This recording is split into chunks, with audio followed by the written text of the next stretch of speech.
Do you remember Mary, who poured the costly perfume on Jesus' feet and wiped them with her hair? Well, her brother Lazarus, who lived in Bethany with Mary and her sister Martha, was sick. So the two sisters sent a message to Jesus telling him, "Sir, your good friend is very, very sick." Sir, your good friend is very, very sick.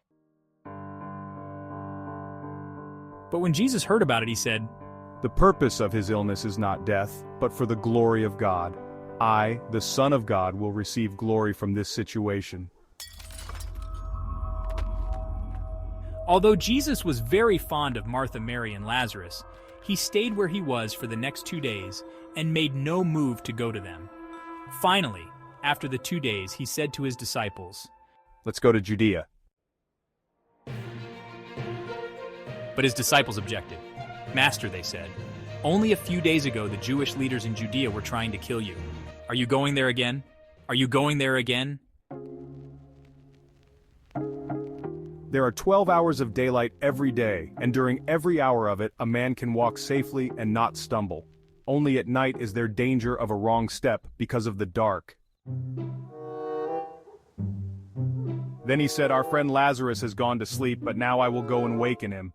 The disciples, thinking Jesus meant Lazarus was having a good night's rest, said, "That means he is getting better." But Jesus meant Lazarus had died. Then he told them plainly, "Lazarus is dead, and for your sake I am glad I wasn't there, for this will give you another opportunity to believe in me. Come, let's go to him." Thomas, nicknamed the Twin, said to his fellow disciples, "Let's go too, and die with him." When they arrived at Bethany, they were told that Lazarus had already been in his tomb for 4 days. Bethany was only a couple of miles down the road from Jerusalem, and many of the Jewish leaders had come to pay their respects and to console Martha and Mary on their loss. When Martha got word that Jesus was coming, she went to meet him, but Mary stayed at home. Martha said to Jesus, "Sir, if you had been here, my brother wouldn't have died. And even now it's not too late, for I know that God will bring my brother back to life again, if you will only ask him to." Jesus told her, "Your brother will come back to life again." "Yes," Martha said, "when everyone else does, on Resurrection Day." Jesus told her, "I am the one who raises the dead and gives them life again. Anyone who believes in me, even though he dies like anyone else, shall live again. He is given eternal life for believing in me and shall never perish." Do you believe this, Martha? "Yes, Master," she told him. "I believe you are the Messiah, the Son of God, the one we have so long awaited." Then she left him and returned to Mary and, calling her aside from the mourners, told her, "He is here and wants to see you." So Mary went to him at once.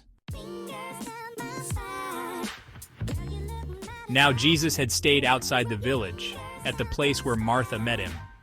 When the Jewish leaders who were at the house trying to console Mary saw her leave so hastily, they assumed she was going to Lazarus' tomb to weep, so they followed her. When Mary arrived where Jesus was, she fell down at his feet, saying, "Sir, if you had been here, my brother would still be alive."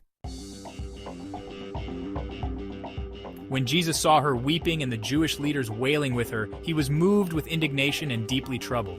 "Where is he buried?" he asked them. They told him, "Come and see." Tears came to Jesus' eyes. "They were close friends," the Jewish leader said. "See how much he loved him." But some said, "This fellow healed a blind man. Why couldn't he keep Lazarus from dying?" And again Jesus was moved with deep anger. Then they came to the tomb. It was a cave with a heavy stone rolled across its door.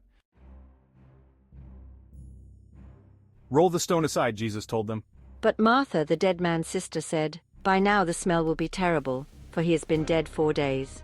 "But didn't I tell you that you will see a wonderful miracle from God if you believe?" Jesus asked her. So they rolled the stone aside. Then Jesus looked up to heaven and said, "Father, thank you for hearing me. You always hear me, of course, but I said it because of all these people standing here, so that they will believe you sent me." Then he shouted, "Lazarus, come out!" And Lazarus came, bound up in the grave cloth, his face muffled in a head swath. "Jesus, unwrap him and let him go." And so at last, many of the Jewish leaders who were with Mary and saw it happen finally believed on him. but some went away to the Pharisees and reported it to them. Then the chief priests and Pharisees convened a council to discuss the situation. Chief priests and Pharisees, what are we going to do? For this man certainly does miracles. If we let him alone, the whole nation will follow him, and then the Roman army will come and kill us and take over the Jewish government. And one of them, Caiaphas, who was high priest that year, said, "You stupid idiots! Let this one man die for the people. Why should the whole nation perish?" This prophecy that Jesus should die for the entire nation came from Caiaphas in his position as high priest. He didn't think of it by himself, but was inspired to say it. It was a prediction that Jesus' death would not be for Israel only, but for all the children of God scattered around the world. So from that time on, the Jewish leaders began plotting Jesus' death. Jesus now stopped his public ministry and left Jerusalem. He went to the edge of the desert, to the village of Ephraim, and stayed there with his disciples. The Passover, a Jewish holy day, was near, and many country people arrived in Jerusalem several days early so that they could go through the cleansing ceremony before the Passover began. They wanted to see Jesus, and as they gossiped in the temple, they asked each other, "What do you think? Will he come for the Passover?" Meanwhile, the chief priests and Pharisees had publicly announced that anyone seeing Jesus must report him immediately so that they could arrest him.